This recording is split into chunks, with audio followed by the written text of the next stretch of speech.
ಇದು ದಾವಣಗೆರೆ ದಕ್ಷಿಣಕ್ಕೆ ಸಂಬಂಧಿಸಿದಂತ ಕಾಂಗ್ರೆಸ್ನ ಸರ್ಕಸ್ ಆದ್ರೆ ಬಾಗಲಕೋಟೆಯಲ್ಲಿ ಯಾರಿಗೆ ಟಿಕೆಟ್? ಬಾಗಲಕೋಟೆನೂ ಕೂಡ ಕಾಂಗ್ರೆಸ್ನ ಕ್ಷೇತ್ರ ಅಥವಾ ಕಾಂಗ್ರೆಸ್ನ ಶಾಸಕರ ನಿಧನದಿಂದ ತೆರವಾಗಿರುವಂತ ಕ್ಷೇತ್ರ.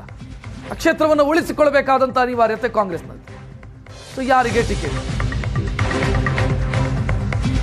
ಮೇಟಿ ಫ್ಯಾಮಿಲಿಗೆ ಟಿಕೆಟ್ ಅನ್ನುವಂತ ಯೋಚನೆಗೆ ಕಾಂಗ್ರೆಸ್ ಬಂದಿದೆ. ಬಟ್ ಮೇಟಿ ಫ್ಯಾಮಿಲಿಯಲ್ಲಿ ಯಾರಿಗೆ ಟಿಕೆಟ್? ಯಾರಿಗೆ ಕೊಡ್ತಾರೆ? ಇವತ್ತು ಬೆಳಗ್ಗೆ 11 ಗಂಟೆಗೆ ಬೆಂಗಳೂರಿನ ಸಿಎಂ ನಿವಾಸದಲ್ಲಿ ಸಭೆ ಇದೆ. ಇದಕ್ಕೆ ಗೊಂದಲ ಪರಿಹಾರಕ್ಕೆ 4 ಪುತ್ರರನ್ನ ಸಿಎಂ ಮನೆ ಕರೆದಿದ್ದಾರೆ. ಮೇಟಿಯವರ ಪುತ್ರ ಮಲ್ಲಿಕಾರ್ಜುನ್ ಅಥವಾ ಉಮೇಶ್, ಇವರಿಬ್ಬರ ಪೈಕಿ ಒಬ್ಬರಿಗೆ ಟಿಕೆಟ್ ಸಿಗಬಹುದು. ಕೊನೆಯ ಪುತ್ರಿ ಮಹಾದೇವಿ, ಮತ್ತೊಬ್ಬರು ಪುತ್ರಿ ಬಾಯಕ್ಕ ಮೇಟಿ.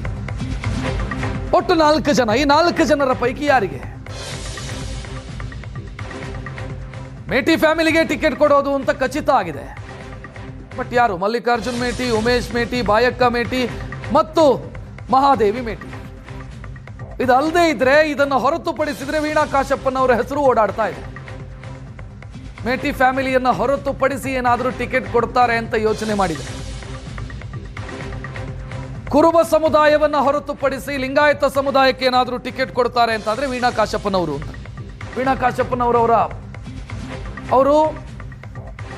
ಅವರ ಪತಿ ಹುನಗುಂದದ MLA. ಏನೇ ಆದರೂ ಮತ್ತೆ ಇಲ್ಲೂ ಕುಟುಂಬ ರಾಜಕಾರಣದ ವಿಚಾರ ಬರುತ್ತೆ. ಬಟ್ ಅನುಕಂಪದ ಕಾರಣಕ್ಕಾಗಿ ಮೇಟಿ ಫ್ಯಾಮಿಲಿಗೆ ಟಿಕೆಟ್ ಕೊಡಬೇಕು ಅಂತ ಕಾಂಗ್ರೆಸ್ ಯೋಚನೆ ಮಾಡಿದ್ರೆ, ಯಾರು 4 ಜನರ ಪೈಕಿ ಯಾರು ಮೇಟಿ ಫ್ಯಾಮಿಲಿಯಲ್ಲೇ ಟಿಕೆಟ್ ಅಂತಾದ್ರೆ ಯಾರಿಗೆ? ಒಂದು ವೇಳೆ ಮೇಟಿ ಫ್ಯಾಮಿಲಿಯಲ್ಲಿ 4 ಜನರ ಪೈಕಿ ಒಬ್ಬರಿಗೆ ಕೊಟ್ರೆ ಉಳಿದ 3 ಬೆಂಬಲಕ್ಕೆ ನಿಲ್ತಾರ? ಇದೆಲ್ಲ ಪ್ರಶ್ನೆಗಳಿದಾವೆ. ಅಳೆದು ತೂಗಿ ನಿರ್ಧಾರ ತೆಗೆದುಕೊಳ್ಳಬೇಕಾದಂತಹ ಅನಿವಾರ್ಯತೆ ಕಾಂಗ್ರೆಸ್ನದ್ದು. ಸ್ವತಃ ಮುಖ್ಯಮಂತ್ರಿಯೇ ಈ ಕ್ಷೇತ್ರದ ಬಗ್ಗೆ ಹೆಚ್ಚು ಆಸಕ್ತಿ ವಹಿಸಿದ್ದಾರೆ. ಜಾತಿ ಲೆಕ್ಕಾಚಾರ ನೋಡ್ತಾ ಇದ್ದೀರಿ. ಲಿಂಗಾಯತರು 80,000 ಇದ್ರೆ, ಪರಿಶಿಷ್ಟ ಜಾತಿ, ಪರಿಶಿಷ್ಟ ಪಂಗಡ, ಕುರುಬರು, ಮುಸಲ್ಮಾನರು, ಈ ಎಲ್ಲ ಓಟುಗಳು ಒಟ್ಟು ಸೇರಿದ್ರೆ ಕಾಂಗ್ರೆಸ್ಗೆ ಗೆಲ್ಲುವಂತ ಕ್ಷೇತ್ರ ಅದು. ಜಾತಿ ಲೆಕ್ಕಾಚಾರ ಕಾಂಗ್ರೆಸ್ನ ಪರವಾಗಿರುವಂತ ಕ್ಷೇತ್ರ. ಆದರೆ ಒಮ್ಮತದ ಅಭ್ಯರ್ಥಿಯನ್ನು ಆಯ್ಕೆ ಮಾಡಬೇಕಾದಂತ ಅನಿವಾರ್ಯತೆ ಇದೆ.